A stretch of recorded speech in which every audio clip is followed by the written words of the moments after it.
story is scary. If you're not afraid of the dark, subscribe and face your deepest fears.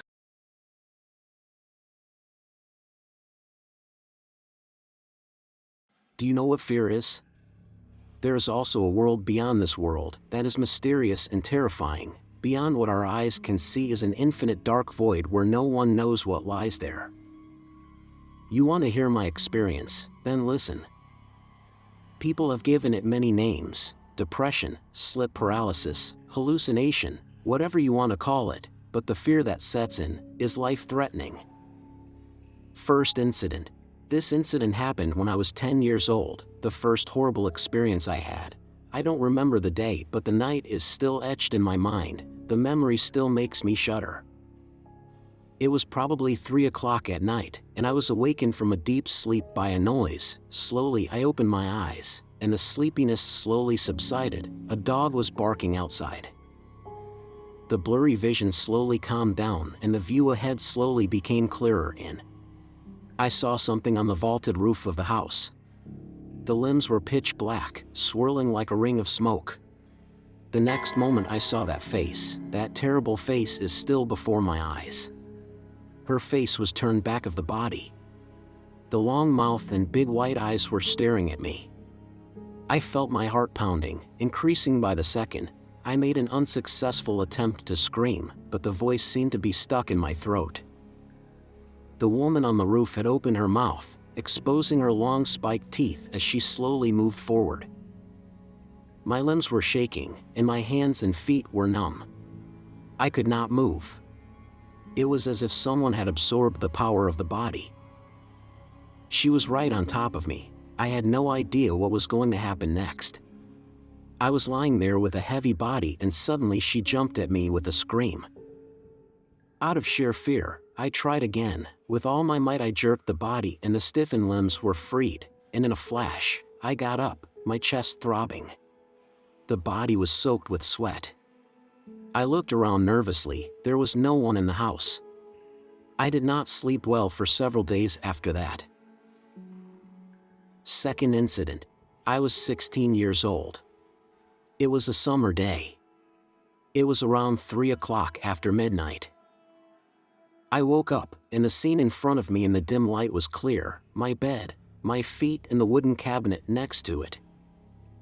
A few seconds must have passed. I noticed a movement above the wooden shelf at the side.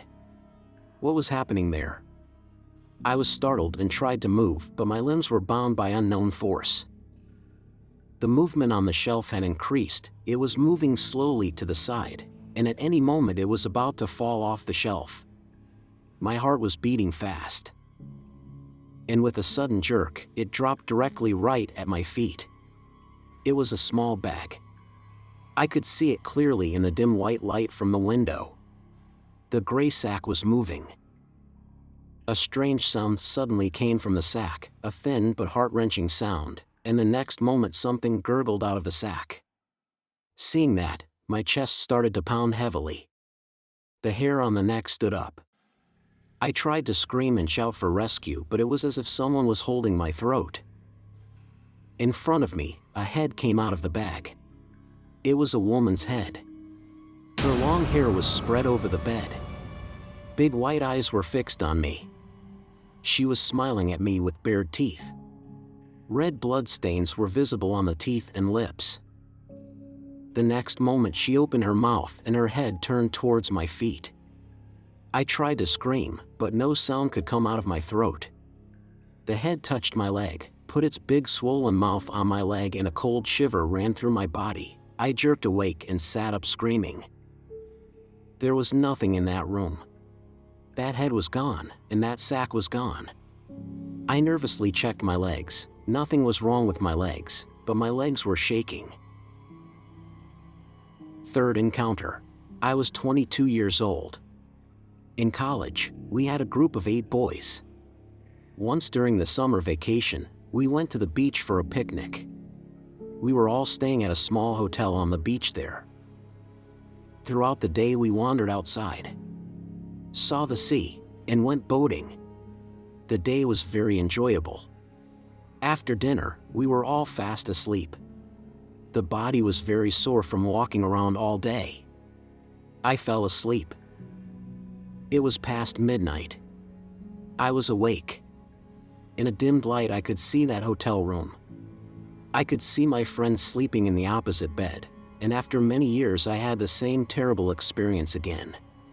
My whole body was heavy. The strength in the limbs was gone. I heard the same thin but heart-freezing voice. The noise was coming from under my bed. I realized that she was back. But I had no idea what was going to happen next. In the next moment, there was a soft shock from under the bed. I felt something moving under my back. Gradually, those writhing creatures began to grow. My back was starting to hurt. Countless fingers were stinging my back, but I couldn't even move. My whole body was drenched in sweat from fear.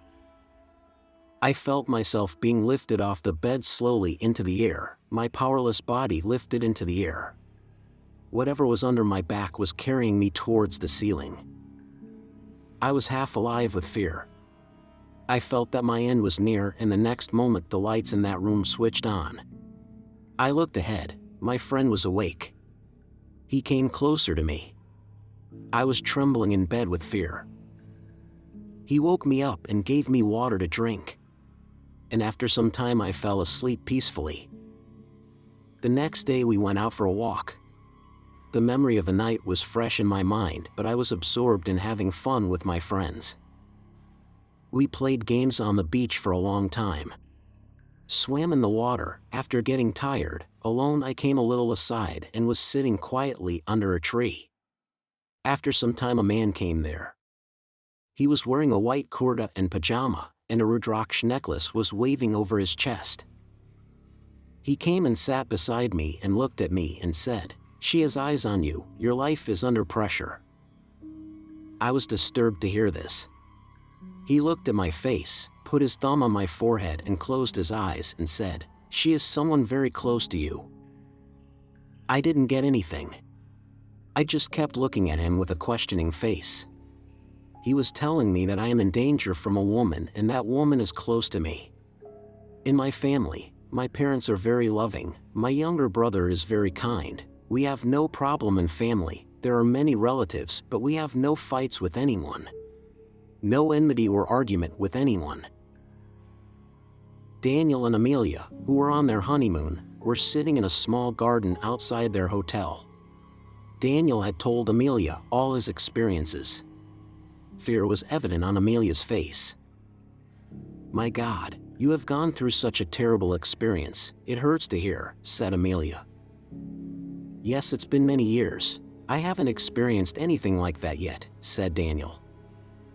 "But let me tell you, Daniel, I think all these things originate in our minds. The fear of the mind rears its head from time to time and remains intact in our deep minds in a dormant state," said Amelia.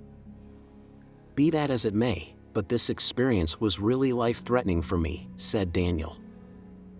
"Anyway, it's getting late, Daniel, let's go to sleep," Amelia said. Daniel and Amelia went to their room. It was 11 o'clock at night. Both fell asleep. As the night grew darker, a wolf howl could be heard outside. The tourist spot away from the city was sparsely populated.